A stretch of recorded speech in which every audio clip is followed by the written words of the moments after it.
Hello बच्चों। आज हम लोग क्लास 10 के चैप्टर 4 जो एक्सरसाइज 4.1 के जो क्वेश्चन 2 है वो आज हम लोग पढ़ने वाले हैं।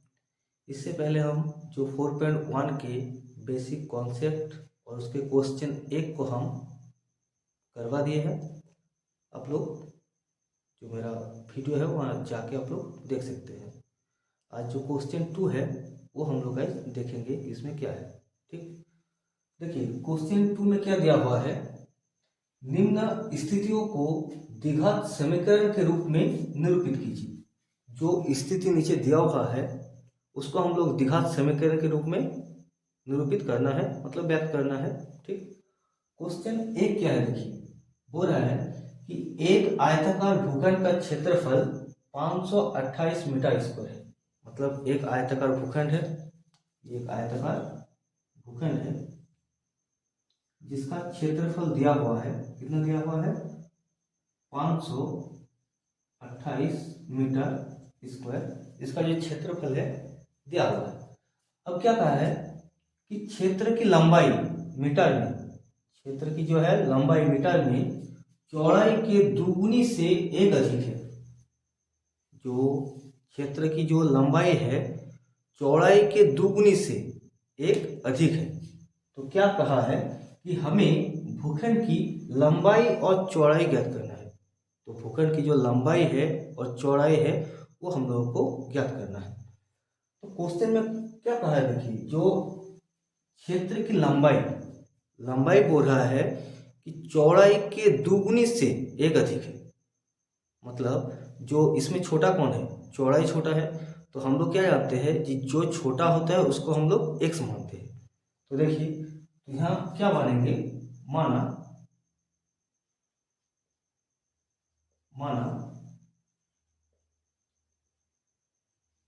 चौड़ाई बराबर x, लंबाई क्या होगा? लंबाई हो जाएगा, बोले कि लंबाई जो है चौड़ाई के दो गुनी, तो इसका दो गुनी कर दीजिए, x का दो गुनी में से एक अधिक है, प्लस एक कर दीजिए। मतलब क्या हो जाएगा 2x प्लस 1। चौड़ाई कितना आ गया x और लंबाई 2x प्लस 1। अब कहा है कि जो आयत है, आयत का जो क्षेत्रफल दिया हुआ है कितना है? 528 मीटर स्क्वायर। तो हम लोग क्या जानते हैं कि आयत का क्षेत्रफल बराबर क्या होता है? लंबाई गुना चौड़ाई। तो लिखिए आयत का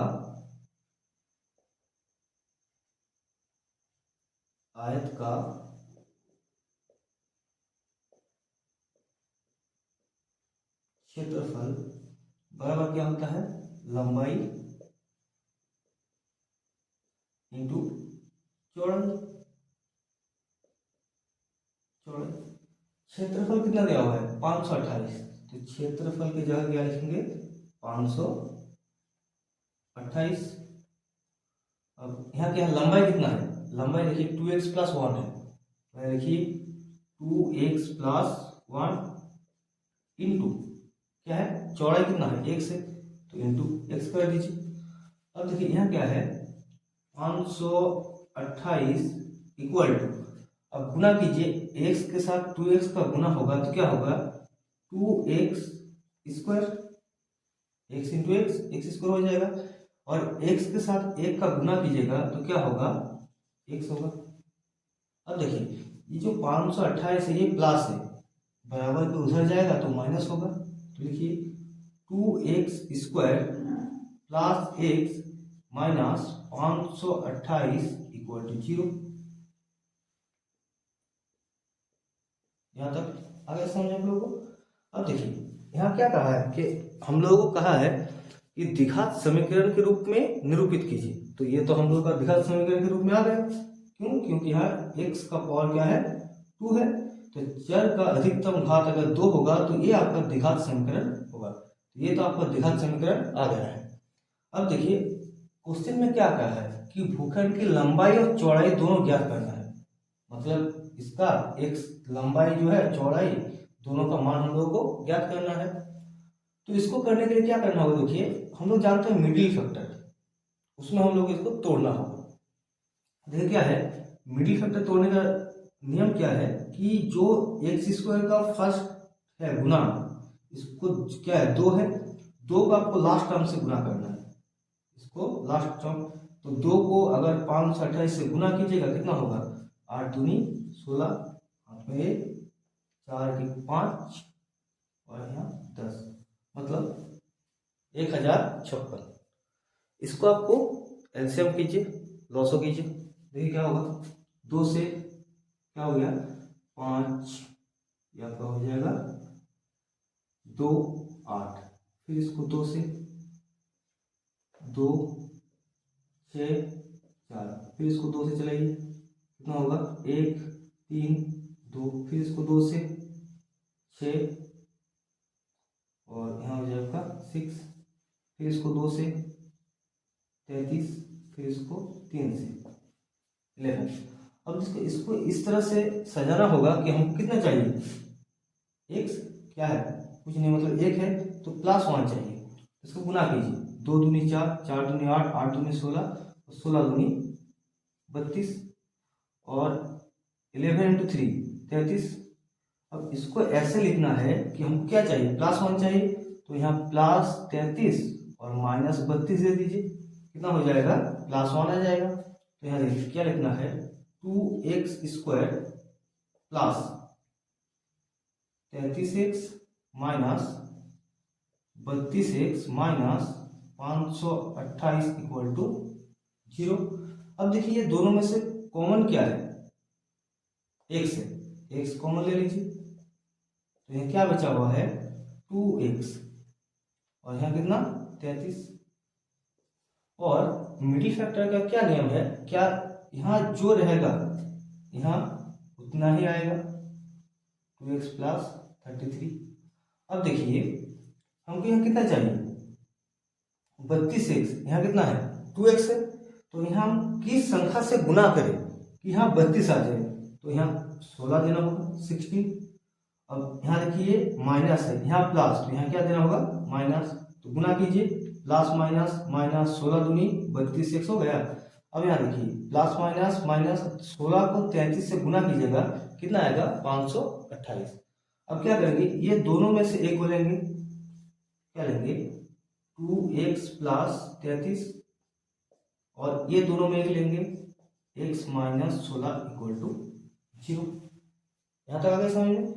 अब देखिए यहाँ से हमको x का मान निकालना होगा, क्या करना होगा, इसको मिटा देना।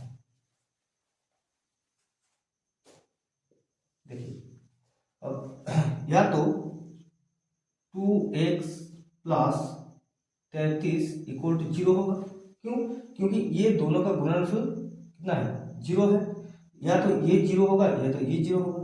अब इसको पहले 0 कर दिए तो क्या होगा 2x बराबर ये प्लस 33 है, उधर जाएगा तो क्या होगा माइनस 33 होगा, और x इक्वल टू ये 2 गुना में है, उधर जाएगा तो क्या होगा भागा में आ जाएगा। तो x का मान कितना आ गया -33/2। अब यहाँ देखिए यहाँ क्या है, या तो x माइनस 16 इक्वल टू 0 होगा, यानी x इक्वल टू 60। अब देखिए यहाँ जो x का मान क्या आया है +16 और यहाँ जो x का मान आया है -33/2। अब बताइए कभी भी लंबाई जो चौड़ाई है नेगेटिव में होता है, ऋणात्मक में नहीं ना होता है, क्योंकि जो लंबाई चौड़ाई है वो कभी भी ऋणात्मक में नहीं होता है, तो धनात्मक में लेना होगा, तो इसको हम लोग करेंगे कैंसिल। अब x का मान कितना हो गया 16।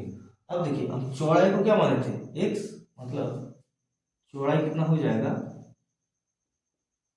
चौड़ाई होगा आपका 16 और लंबाई कितना है, लंबाई है 2x और x का मान कितना है 16 प्लस 1 यानी 16 दूनी 32 प्लस 1 यानी 33। तो चौड़ाई कितना हो गया 16 और लंबाई कितना हो गया 33। ठीक, x और मतलब जो है लंबाई और चौड़ाई का मान दोनों निकल गए, यही क्वेश्चन में कहा है। आ गया समझ में, इसका स्क्रीनशॉट ले लीजिए। अब देखिए क्वेश्चन 2 क्या है। क्वेश्चन 2 क्या कहा है कि दो क्रमागत धनात्मक पूर्णांकों का गुणनफल कितना है, 306। तो हमें क्या करना है, पूर्णांकों को ज्ञात करना है। अब बताइए दो क्या कहा है, धनात्मक पूर्णांक है, तो धनात्मक पूर्णांक। अब क्रमागत, क्रमागत मतलब क्या, लगातार। जैसे हम यहाँ 2 3 मतलब क्या है, लगातार है। हम यहाँ ले लिए 5 6, ये भी क्या है, लगातार है। हम यहाँ ले लिए 9 10, तो क्या है, ये धनात्मक है और क्या है, ये लगातार है, क्रमागत है। अब देखिए इसको अगर हम लोग x मानेंगे तो ये क्या होगा आपका, x + 1, मतलब x की जगह हम 2 है यहाँ, और यहाँ अगर 2 बैठाएंगे तो 2 + 1 मतलब क्या हो, 3 हुआ। यहाँ क्या है, x को अगर हम लोग 5 को x मानेंगे तो ये क्या होगा, x + 1, मतलब x की जगह हम लोग 5 बैठाएंगे तो 5 + 1 कितना होगा, 6 होगा। तो देखिए ये क्या है, दो क्रमागत धनात्मक पूर्णांक है।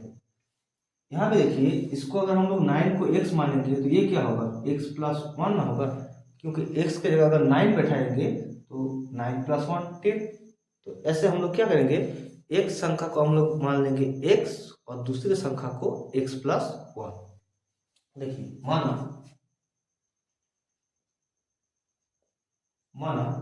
पहला संख्या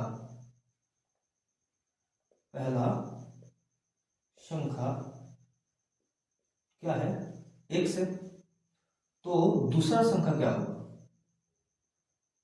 दूसरा संख्या क्या होगा आपका, x + 1। ठीक। अब क्वेश्चन में क्या कहा है कि दो क्रमागत धनात्मक पूर्णांकों का गुणनफल 306, मतलब दोनों का गुणा करेंगे तो 306 आएगा। ठीक। अब देखिए प्रश्न से क्या कहा है कि दोनों का गुणनफल क्या है, x × x + 1, ये दोनों को गुना कर कितना आएगा, 306 आ रहा है। अब इसको गुना कीजिए, x × x कितना होगा, x² हो जाएगा, x के साथ 1 का गुना कीजिएगा तो x होगा, = 306 हो गया। अब देखिए यहाँ जो है ये प्लस से इधर ले गई, कितना होगा, माइनस हो जाएगा, x² + x - 306 = 0। ये देखिए आप क्वेश्चन में क्या था कि पहले तो हमको जो क्वेश्चन दिया हुआ है वो पहले हम लोग को द्विघात समीकरण के रूप में निरूपित करना है। तो ये तो आपका द्विघात समीकरण के रूप में आ गया। अब क्या कहा है क्वेश्चन में कि वो धनात्मक पूर्णांक क्या क्या है, वो x का मान हम लोगों को जो पहला संख्या दूसरा संख्या है, ये दो संख्या को निकालना है। तो उसी तरह कीजिए, मिडिल फैक्टर कर दीजिए। तो क्या करेंगे, यहाँ कुछ नहीं है, मतलब 1 है, 1 के साथ 306 का गुना होगा तो कितना होगा, 306 ही होगा। 306 होगा। अब देखिए 306 को अगर हम लोग एलसीएम करेंगे तो क्या होगा, इसको 2 से ले जाएगा, 1 यहाँ हो जाएगा 5 और यहाँ 3। अब ये 3 से 5 1 होगा, फिर 3 से 17 हो जाएगा। अब देखिए हमको इस तरह से इसको गुना करना है, क्योंकि कुछ नहीं, मतलब 1 है, 1 आ जाए तो 3 दूनी 6, 6 दूनी 6 × 18 × 17, मतलब 18 को प्लस में रखेंगे और 17 को माइनस, तो 1 आएगा, तो हमको +1 आना चाहिए। तो इसको क्या लिखेंगे, x² + 18x - 17x - 306 = 0। ठीक। अब ये दोनों में से कॉमन क्या आ रहा है, देखिए x कॉमन आ रहा है, तो यहाँ ले लीजिए x, और यहाँ कुछ नहीं है, मतलब 18 है, x ले लिए, मतलब 18 बचा हुआ है। अब यहाँ जो है उसी तरह यहाँ बैठा दीजिए। ठीक। अब देखिए ये जो है 17x, अब 17x जो है, यहाँ क्या है, x है, हमको कितने 17 चाहिए, तो इसको 17 से गुना कीजिए। यहाँ माइनस चाहिए हमको, यहाँ प्लस है तो यहाँ माइनस देना होगा। तो देखिए गुना कीजिए, प्लस × माइनस, 17 × 1 17x, और प्लस × माइनस 17 को 18 से गुना कीजिए, 306 आएगा। अब ये दोनों में से किसी एक को लेंगे, x + 18, ये दोनों में 1 ले लिए और ये दोनों में 1 लेंगे, x माइनस 17 इक्वल टू 0। ठीक, अब इसका मतलब क्या है, या तो ये 0 है या तो ये 0 है, तो इसको देखिए x प्लस 18 इक्वल टू 0, मतलब x इक्वल टू माइनस 18, और यहाँ x minus 17 equal to 0, x equal to plus 17। तो यहाँ क्वेश्चन में क्या कहा है, देखिए दो क्रमांक धनात्मक पूर्णांक, मतलब हमको क्या है, धनात्मक पूर्णांक लेना है, ऋणात्मक नहीं लेना है। तो यहाँ देखिए जो आया है, यहाँ माइनस 18 आया है, मतलब ये क्या है, ऋणात्मक है, इसको हम लोग लेंगे, इसको नहीं ना लेंगे। अब x का मान कितना है, 17 है, तो इसको लेंगे हम लोग। तो देखिए यहाँ जो है, तो पहला संख्या क्या हो जाएगा, पहला संख्या क्या माने थे, x, और x का मान 17 है, तो यहाँ 17 लिख दीजिए। और दूसरा संख्या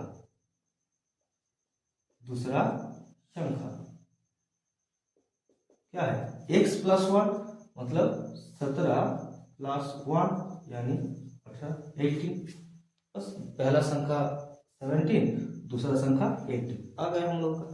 तो क्वेश्चन नंबर 2 भी हो गया हम लोग कंप्लीट।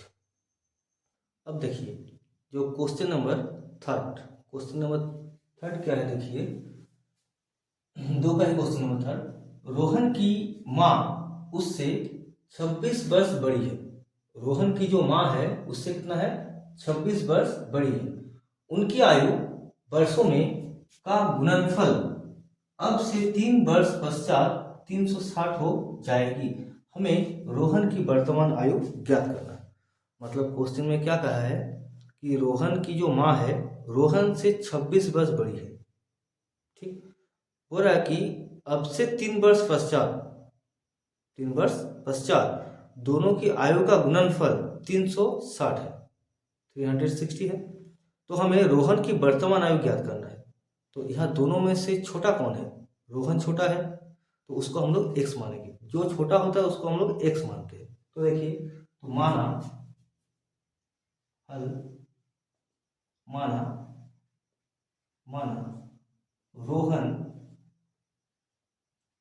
रोहन की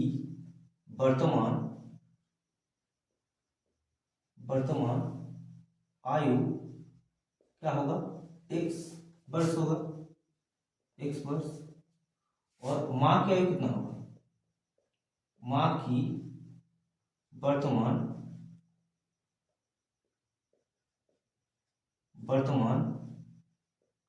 आयु कितना होगा, x प्लस 26 वर्ष। क्यों, क्योंकि कहा है क्वेश्चन में कि रोहन की माँ जो है रोहन से 26 वर्ष बड़ी है। तो रोहन की आयु अगर x होगा वर्तमान आयु, तो रोहन की माँ की वर्तमान आयु कितना होगा, x प्लस 26। ठीक, अब क्या कहा है क्वेश्चन में, 3 वर्ष पश्चात, यहाँ लिख दीजिए 3 वर्ष पश्चात, 3 वर्ष पश्चात।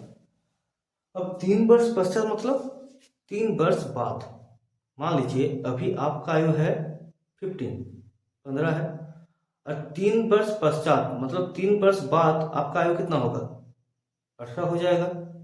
15 में 3 क्या कीजिएगा, जोड़िएगा तब ना होगा, कहा कि 3 वर्ष पश्चात बोला है मतलब बाद। तो देखिए यहाँ क्या है, तब रोहन की वर्तमान आयु x है, तो 3 वर्ष पश्चात रोहन की आयु कितना हो जाएगा, रोहन की आयु क्या होगा, x प्लस 3 ऐड हो जाएगा। अब माँ की आयु कितना होगा, माँ की आयु क्या होगा, अभी वर्तमान कितना है, x प्लस 26 है। अब 3 वर्ष पश्चात मतलब यहाँ 3 और जोड़ देंगे, कितना होगा, x प्लस 29। अब क्वेश्चन में क्या कहा है, प्रश्न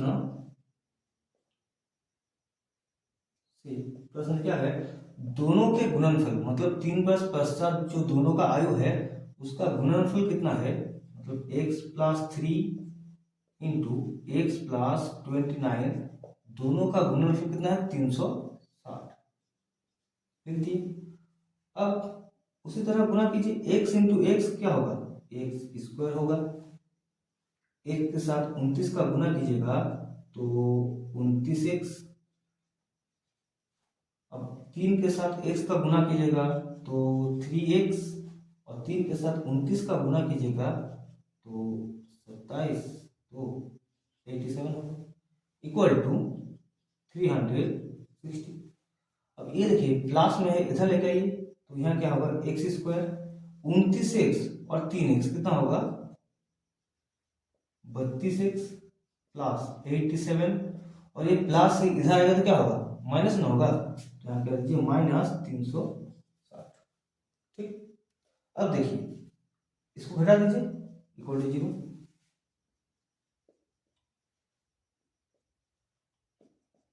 यहाँ एक्स स्क्वायर प्लस 32x, अब ये दोनों को घटाएंगे तो कितना होगा -273 इक्वल टू 0। देखिए क्वेश्चन में क्या कहा था, क्वेश्चन में कहा था कि जो क्वेश्चन दिया हुआ है इसको पहले हम लोगों को द्विघात समीकरण के रूप में निरूपित करना है। तो ये तो हम लोग कर दिए, क्यों कर दिए, क्योंकि यहाँ जो है x का जो चर है इसका घात 2 है, मतलब ये तो द्विघात समीकरण में है। अब हमको निकालना क्या है कि x का मान निकालना है, तो x का मान निकालने के लिए क्या करना होगा, इसको फिर से मिडिल फैक्टर में तोड़ना होगा। तो यहाँ कुछ नहीं, मतलब 1 है, 1 के साथ इसको गुना कीजिएगा तो 273 होगा। इसको लॉस कीजिए, एलसीएम कीजिए, 3 9 1 फिर 7 13। अब हम कितना चाहिए 32 चाहिए, तो क्या करेंगे 3 के साथ 13 का गुना 39, और यहाँ 7 है, मतलब 39 को अगर प्लस लेंगे और 7 को माइनस लेंगे तो कितना हो जाएगा 32 हो जाएगा। देखिए 32 हमको लाना है, तो क्या लिखेंगे यहाँ एक्स स्क्वायर प्लस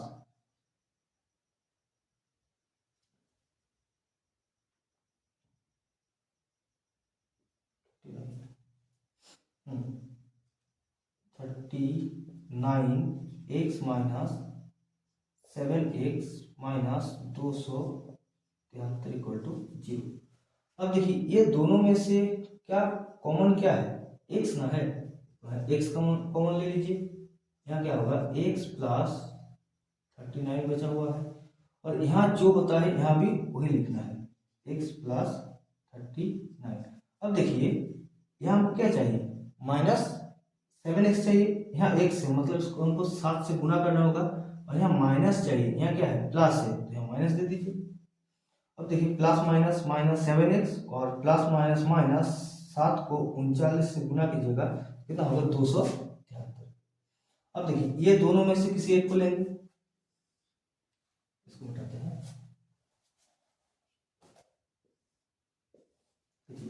तो x प्लस 39 और यह क्या है x minus 7, x minus 7 equal to 0। अब देखिए इसका मतलब क्या है, या तो ये 0 होगा या तो ये 0 होगा, तो पहले इसको हम लोग 0 करते हैं, x प्लस 39 इक्वल टू 0, यानी x इक्वल टू -39, और यहाँ x माइनस 7 इक्वल टू 0, यानी x इक्वल टू +7। अब बताइए एज मतलब आयु कभी भी ऋणात्मक होगा नहीं ना होगा, तो इसीलिए ये जो माइनस है इसको हम लोग नहीं लेंगे, तो x का मान कितना हो जाएगा 7। तो हमको क्या चाहिए, तो रोहन का वर्तमान आयु क्या माने थे हम लोग x माने थे, मतलब रोहन का जो वर्तमान आयु है कितना होगा 7 वर्ष। लिख दीजिए रोहन का वर्तमान जो आयु है कितना है 7 वर्ष। ठीक आया समझ आप लोगों को, यहाँ आप लोग स्क्रीनशॉट ले लीजिए। अब देखिए जो एक्सरसाइज 4.1 है उसका लास्ट क्वेश्चन क्या है, कहा है कि एक रेलगाड़ी 480 किलोमीटर की दूरी समान चाल से तय करती है। जो एक रेलगाड़ी है वो 480 किलोमीटर दूरी तय कर रहा है और एक समान चाल से, मतलब उसका जो चाल है एक समान है, ना बढ़ रहा है ना घट रहा है। ठीक। अब कहा है इसकी चाल, यदि इसकी चाल 8 किलोमीटर प्रति घंटा कम होती तो उसी दूरी को तय करने में 3 घंटा अधिक लगती। तो हमें रेलगाड़ी की चाल ज्ञात करना है। मतलब क्वेश्चन में कहा है कि एक दूरी दिया हुआ है 480 किलोमीटर की दूरी है जो एक रेलगाड़ी एक समान चाल से तय कर रही है। ठीक है।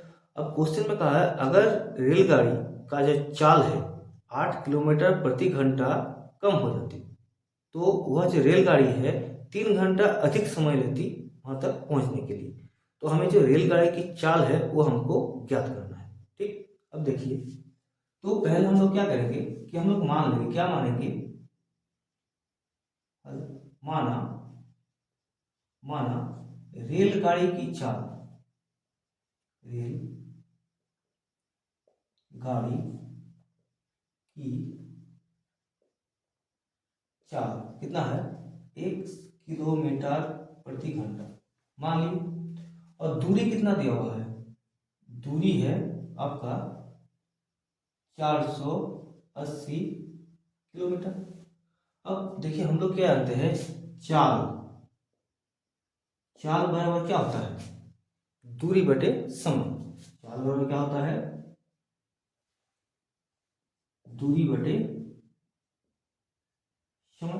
यहाँ क्या है, चाल दिया हुआ है, दूरी है, हमको समय निकालना है। क्या निकालना है, समय। तो समय यहाँ भागा में है, इधर जाएगा तो क्या होगा, गुना में हो जाएगा, और चाल नीचे हो जाएगा। तो यहाँ पे लिखेंगे समय बराबर दूरी बटे चाल हो जाएगा। अब देखिए यहाँ क्या है,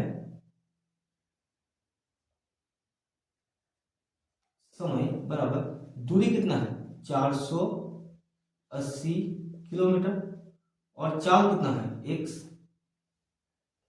कितना है x। अब देखिए क्वेश्चन में क्या कहा है कि अगर वह चाल 8 किलोमीटर कम होती, चाल क्या है 8 किलोमीटर प्रति घंटा कम होती, मतलब क्या है, जो अभी उसका चाल कितना है 1 किलोमीटर प्रति घंटा। अब कह रहा है कि 8 किलोमीटर घट जाएगा, तो क्या लिखेंगे, चाल क्या होगा x माइनस 8 किलोमीटर प्रति घंटा। और क्वेश्चन में कहा कि उतना ही दूरी तय कर रहा है, मतलब दूरी क्या है वही है, दूरी कितना है वही है, कितना है 480 किलोमीटर। तो समय बराबर क्या होगा, समय बराबर दूरी बटे चाल। दूरी कितना है, दूरी उतना ही है 480, और चाल कितना है यहाँ देखिए x माइनस 8। ठीक। अब देखिए तो क्वेश्चन में क्या कहा है कि अगर उसका चाल 8 किलोमीटर घट जाता है तो 3 घंटा अधिक समय लेता है। तो यहाँ देखिए हम लोग यहाँ समय निकाल लिए, यहाँ भी समय निकाल लिए, मतलब इसका चाल अगर 8 किलोमीटर प्रति घंटा कम हो जाता है तो 3 घंटा अधिक समय लेता है। तो देखिए यहाँ क्या करेंगे, यहाँ कितना है 480 बाई एक्स माइनस 8 कितना है, अब कितना है इसका अंतर क्या है, ये अंतर में आ जाएगा 480 बटे एक्स इक्वल टू कितना का अंतर हो जाता है 3 घंटा अधिक लगता है, या 3 लिख दीजिए, क्योंकि इधर भी समय इक्वल टू 3 घंटा। अब दोनों का एलसीएम कीजिए, यहाँ एक्स, यहाँ क्या होगा एक्स माइनस 8, अब यहाँ होगा 480, अब x माइनस 8 को भगा दीजिएगा तो x बचा हुआ रहेगा, तो गुना कर दीजिए, माइनस 480, यहाँ एक से x कटेगा, मतलब x माइनस 8 बचा हुआ रहेगा, तो यहाँ 3 दे दीजिए।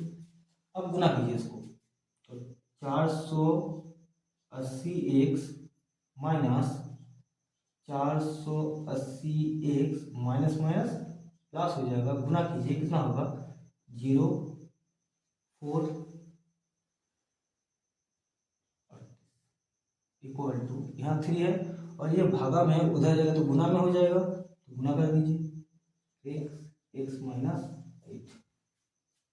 ठीक है, अब देखिए ये क्या है प्लस 480x और माइनस 480x कैंसिल, क्या बचा हुआ है 3840 इक्वल टू यहाँ क्या है गुना कर दीजिए 3x स्क्वायर और इसको गुना कीजिएगा तो माइनस 24x। अब ये प्लस में है उधर लेके जाइए 3x स्क्वायर माइनस 24x और ये प्लस है उधर जाएगा तो माइनस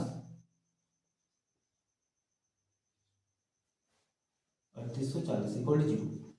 अब देखिए ये जो है मिडिल फैक्टर में तोड़िएगा तो क्या होगा बहुत बड़ा हो जाएगा, लंबा हो जाएगा, तो यहाँ 3 कॉमन ले लीजिए, 3 अगर कॉमन लीजिएगा तो x स्क्वायर माइनस 8x और यहाँ अगर 3 कॉमन लीजिएगा तो क्या होगा 1 2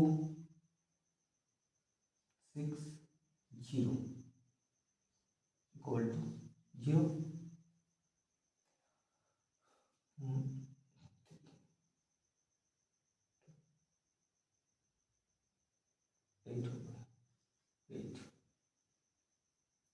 इक्वल टू 0। अब ये देखिए 3 गुना में है उधर जाएगा तो भागा में हो जाएगा और 0/3 क्या होगा 0 ना होगा, तो यहाँ क्या होगा देखिए x square minus 8x minus 1280 equal to 0।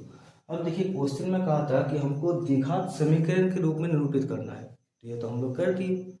अब क्या करना है हमको चाल ज्ञात करना है, तो यहाँ से हम लोग x का मान निकालेंगे तो चाल निकल जाएगा। तो जगह नहीं है, आप लोग यहाँ तो स्क्रीनशॉट ले लीजिए, उसके बाद हम इसको आगे कंटिन्यू करेंगे। देखिए यहाँ तक हम लोग का निकल गया था। अब करना क्या है, यहाँ कुछ नहीं है मतलब एक है, एक के साथ 1280 का गुना होगा तो कितना होगा 1280 होगा। अब देखिए इसको एलसीएम कीजिए 2 6 होगा 40 फिर 2 से 3 20 फिर 2 से 1 60 फिर 2 से 80 फिर 2 से 40 फिर 2 से 20 फिर 2 से 10 फिर 2 से 5। अब देखिए हमको चाहिए कितना है -8 चाहिए, तो गुना कीजिए। देखिए 2 दूनी 4 8 16 32, यहाँ 32 इंटू 5 दूनी 10 20 40। अब देखिए यहाँ क्या है, अगर हम लोग -32 -40 करते हैं कितना होगा -8 होगा, तो यही ना हमको चाहिए। तो यहाँ देखिए लिखिए x स्क्वायर माइनस यहाँ पहले 32x लीजिए minus 40x minus 1280 equal to 0। अब देखिए ये दोनों में से कॉमन क्या आएगा x आएगा, तो यहाँ x प्लस 32 और यहाँ जितना है यहाँ भी उतना ही होगा इक्वल टू 0। अब ये दोनों में से कॉमन ले लीजिए कितना होगा, देखिए यहाँ x है, यहाँ x है, हमको कितना चाहिए -40 चाहिए, तो यहाँ -40 से गुना कर दीजिए। तो ये दोनों में से क्या लेंगे एक लेंगे x प्लस 32 और ये में से एक लेंगे x -40 इक्वल टू 0। अब इसका मतलब क्या है, या तो ये 0 है या तो ये 0 है, तो मतलब x प्लस 32 इक्वल टू 0 और या तो x -40 इक्वल टू 0। तो यहाँ कितना होगा x इक्वल टू -32 और यहाँ x इक्वल टू +40।